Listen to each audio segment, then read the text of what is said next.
Louis Vincent Albano was an Italian-American professional wrestler, manager, and actor who performed under the name Captain Lou Albano. After being expelled from the University of Tennessee for attempting to cheat on a final exam, and then joining the Army, only to be honorably discharged 8 months later, Lou began training in 1953 as a boxer, but the promoters were hesitant because he was under 6 feet, so future WWF President Willie Gilzenberg encouraged him to get into wrestling. Originally billed as Leaping Lou Albano, the Mount Vernon Mauler, and later Lou Albano, using a gangster image until real members of the Mafia requested him to change his gimmick. Having little success as a wrestler, he became a manager at the suggestion of Bruno Sammartino and went on to manage over a dozen tag team champions spanning over 4 decades. After starring in a Cyndi Lauper video in the mid-1980s, the two became very close friends, and he was instrumental in the creation of the rock and wrestling connection, which defined pop culture during the 1980s. He appeared in several movies and TV shows, as well as a host of the Super Mario Bros. Super Show. According to Dave Meltzer, without Lou Albano, wrestling history would have been monumentally different. One of the most iconic personalities and most influential managers ever in the history of the business, often imitated and never duplicated, this is the untold story of Captain Lou Albano.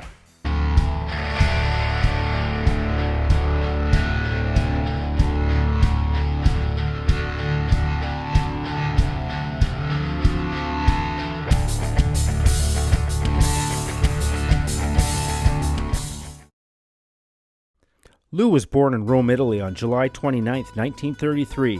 Though his parents were both American-born, his family was in Italy at the time of his birth while his father pursued his medical degree. His mother, Eleanor, was a classic concert pianist who had performed at the Carnegie Hall and later became a registered nurse.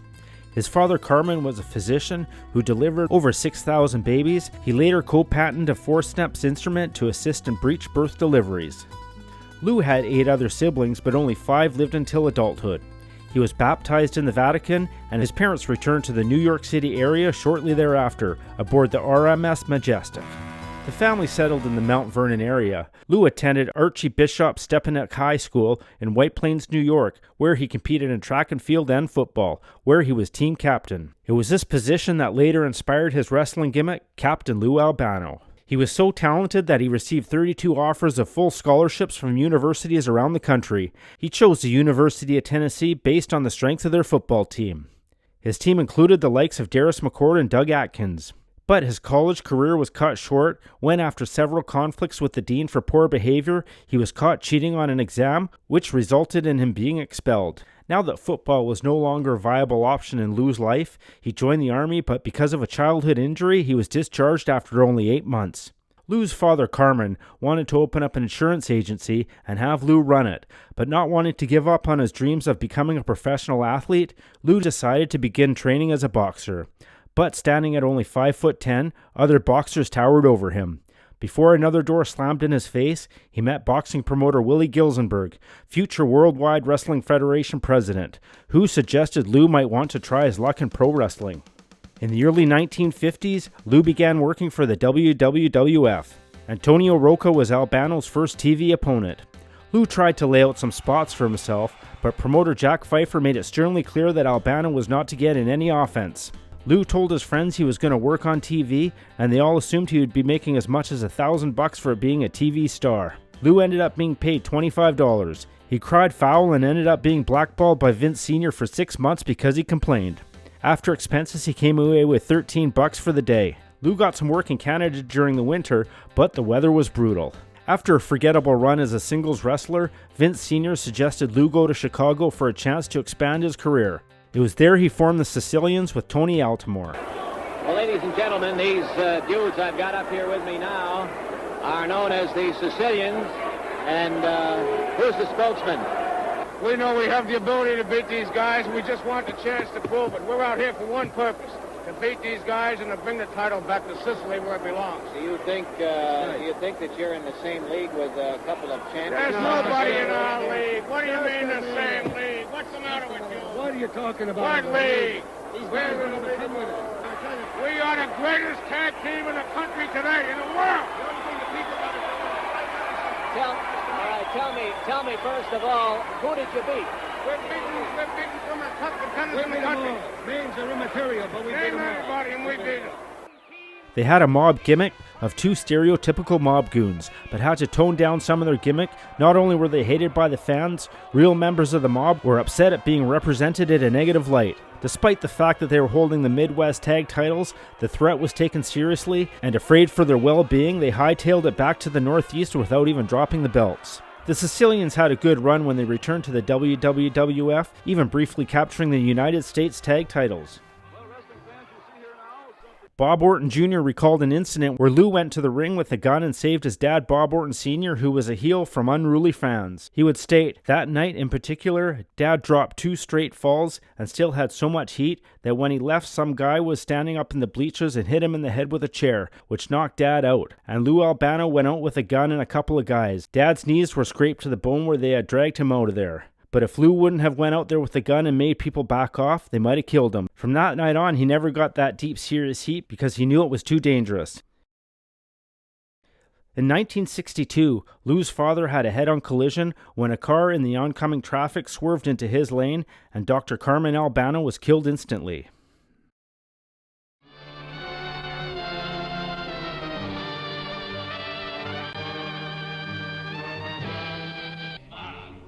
In 1963, Lou and Altamore appeared on the Jackie Gleason Scene magazine show as Sandpiper Sam Staccato and Altamore as referee Harry Hornet. Even back in those days, Lou believed crossing over into mainstream would serve him and the business well. This basic equation would repeat itself throughout Lou's career.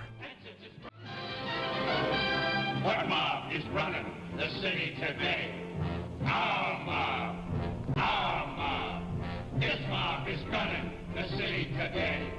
Yes, sir. Yes. Later in the 1960s, Bruno Sammartino told Lou that he wasn't a good wrestler, but liked Lou's talking and suggested he become a manager. Sammartino recalled, "One day I said to Vince Sr., this guy Lou Albano isn't the best wrestler. As a team they can only go so far, but he'd be a great mouthpiece for some guy. Lou had such a gift of gab that he can help out some people. As a wrestler, he just seemed limited. He was always the same. He was never looked upon by promoters as someone who could be anything special. But as a manager, he shined. That was his calling." Lou, realizing that wrestlers only had a limited lifespan in the ring and still dealing with his old football injury, agreed. Although it was his decision to split up his 10-year tag team partnership with Altamore, the two remained very close friends until his death in 2003. By 1969, the Sicilians had dissolved the team, and Albano dubbed himself Captain Lou. His character was that of an Italian thug. He wore silk shirts, fur coats, and big watches. The manager role was a perfect fit for pro wrestling's territorial area. Bruno Sammartino was a WWF mainstay, but his heel opponents were often brought in from other territories on short-term contracts, and once the angle was over, they would fade away, usually leaving for another territory, keeping the angles fresh. Lou became Bruno's longtime rival and hardly ever had to set foot in the ring. Under Lou's management, Ivan Koloff defeated Bruno for the heavyweight title, but Koloff's title reign was a transitional one, lasting just 3 weeks. The shock of Koloff's victory was such that the crowd fell totally silent, and Bruno even momentarily feared that he had lost his hearing. Koloff and Lou were quickly rushed out of the ring by security without the championship belt as the crowd began to riot. Lou, his wife, and a family friend, who were both in attendance, escaped to a taxi outside the garden. The mob surrounded the cab and began breaking windows, so the trio ran to a nearby bar, followed by the crowd who were pelting them with mud and objects. The mob was beginning to destroy the bar as the police finally arrived.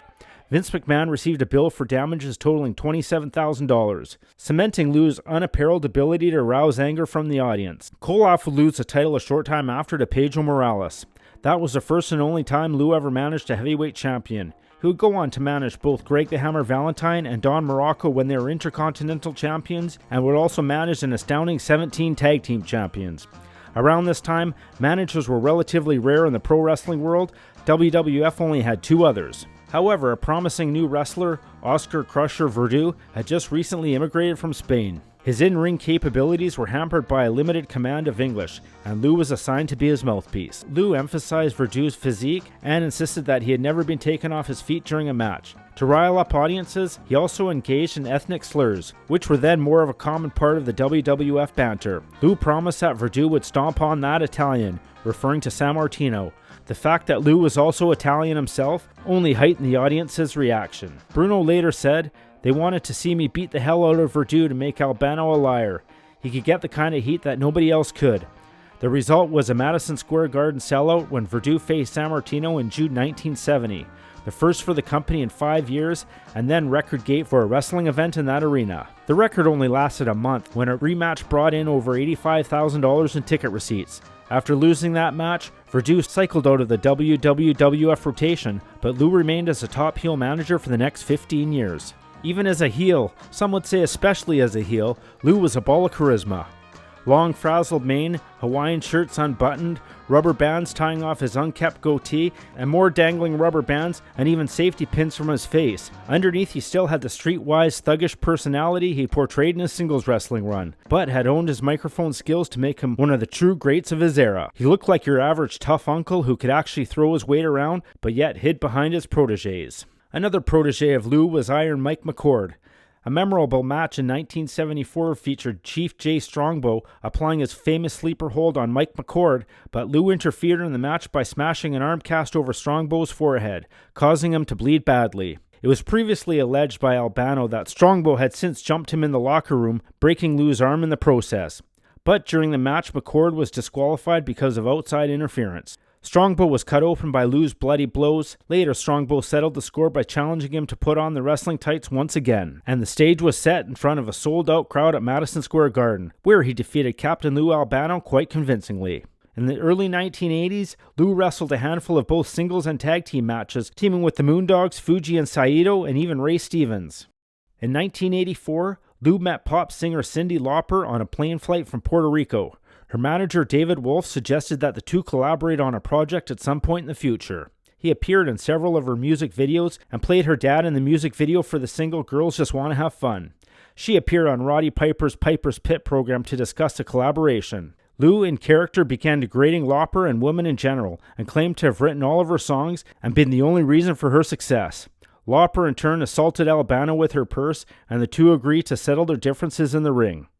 Albano and Lauper agreed to compete by proxy, each choosing a female wrestler to contend. Lauper would choose Wendy Richter, while Albano chose a fabulous Moolah. The match, scheduled for July 23, 1984, was dubbed the Brawl to End It All, and would be broadcast live on MTV. During the match, Lauper interfered on Richter's behalf by hitting Moolah in the head with her purse dubbed the Loaded Purse of Doom. At the conclusion of the match, Richter had defeated Moolah for the WWF Women's Championship, which the WWF had promoted Moolah as having held for the previous 28 years.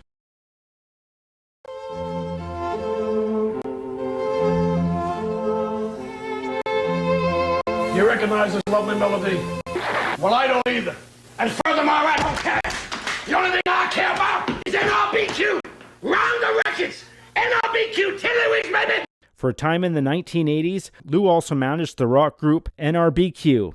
The group recorded a 1986 album, Lou and the Q, which contained a song titled Captain Lou, on which Albano himself sings and rants.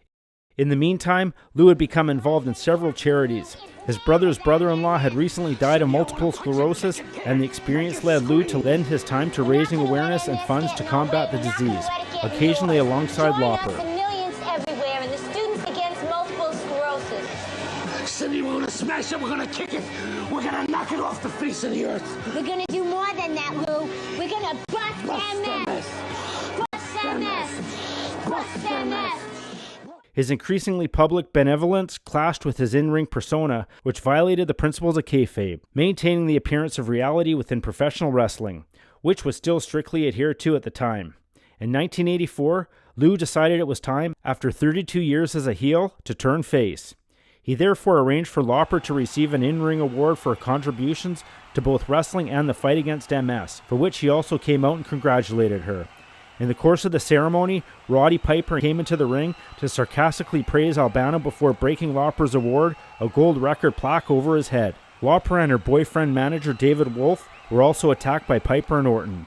The melee was broken up by Hulk Hogan, but the altercation allowed for Lou to now wrestle and manage as a crowd favorite. His last two heel proteges, Valentine and Ken Patera, were paired with Jimmy Hart and Bobby Heenan respectively after Albano's face turn. Although he continued his overblown rambling interviews, one of the lead announcers for the WWF, Gorilla Monsoon, continued to refer to Albano as the fountain of misfortune. Lou was now leading fan favorites such as the US Express, George Steele, the British Bulldogs, Hulk Hogan, and Andre the Giant into battle. The U.S. Express and the British Bulldogs became the first tag teams to win the WWF Tag Team Championships with Lou as the face manager. The year 1985 saw the debut of the cartoon Hulk Hogan's Rockin' Wrestling, which included Hulk Hogan and his band of fan favorites, including Captain Lou, and Rowdy Roddy Piper's team of bad guy all-stars. Sold to children on Saturday mornings, wrestlers were injected into the mainstream. Their portrayals were borderline inauthentic, and the wrestlers didn't even voice their on-screen characters. This was followed in short order by wrestlers on talk shows, award shows. It was the ultimate victory for the rock and wrestling movement, and in the middle of it all was Captain Lou Albano, now sporting tight t-shirts with his own image. Behind the scenes, he was the WWF's ambassador into the music world.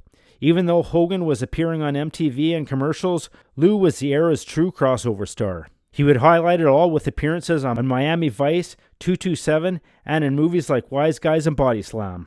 Lou left the WWF in late 1986 with one final match on an episode of Wrestling Challenge that aired in November, teaming the British Bulldogs to defeat the Dream Team and luscious Johnny Valiant. Lou would then make a one-time appearance on a Piper's Pit episode of Superstars of Wrestling in February 1987 to ask Andre the Giant to reconsider his recent alignment with Bobby Heenan. Lou briefly worked in Herb Abrams' UWF promotion where he hosted an interview segment. Later that year, Lou took a step back from the wrestling business and portrayed and brought to life a video game icon when he played Mario in the Super Mario Bros. Super Show and also was the voice of Mario during the cartoon.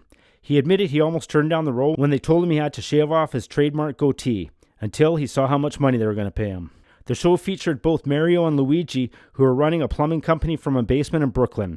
After 65 episodes, Lou returned to the WWF, managing the Head Shrinkers, a team very similar to the Wild Samoans he managed in the early 80s. He took the Head Shrinkers to the tag team titles in a very short time. He left in early 1995, making sporadic appearances as a guest from then on, but never again as a manager.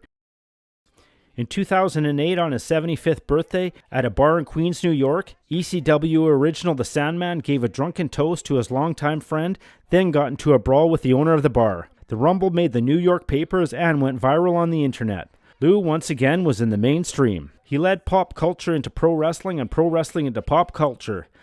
He was an ambassador for the crossover success which redefined wrestling into sports entertainment. The events leading up to Lou Albano's face turn proved to be pivotal in the history of the WWF. Hogan, Piper, and Orton began a feud at Lauper's award ceremony that culminated the war to settle the score. The outcome of the war, Hogan winning by disqualification, was the precursor for the primary match at the first WrestleMania, in which Albano also participated as a face manager. More importantly, the involvement of Lauper, a celebrity completely unrelated to wrestling, in the pro wrestling world was unprecedented. MTV's decision to broadcast a brawl to end it all tremendously increased the WWF's public profile, especially to the young adult demographic. Although older wrestling fans saw this change as a travesty, and to the late 80s wrestling fan, it might seem insignificant. Pro wrestling and its stars have been a part of every aspect of pop culture. Love it or hate it, Captain Lou was a trailblazer. If you take Albano's participation out of the equation, there's a good chance the McMahon expansion would have hit an iceberg and died in early 1985. The attention garnered by the rock and wrestling connection, stemming from that chance meeting on an airplane between Lauper and Albano less than 2 years earlier, led NBC to make the decision to air Saturday night's main event several times per year in the Saturday Night Live time slot. In 1953, Lou married his high school sweetheart, Geraldine Tango. The marriage lasted 56 years until his death. They had 4 children. Lou had been noted by several others for his faithfulness to his wife, a rare characteristic in the on-road world of 1970s and 1980s professional wrestling. Lou released his autobiography, Often Imitated, Never Duplicated, on July 20th, 2008 through his website. The book includes a foreword by Cyndi Lauper. Lou passed away on October 14, 2009, of a heart attack while residing in hospice care. He was 76 years old. His final role was as Frankie the Hat in the movie Hot Ice No One Is Safe, which came out in 2010. That was the untold story of Captain Lou Albano.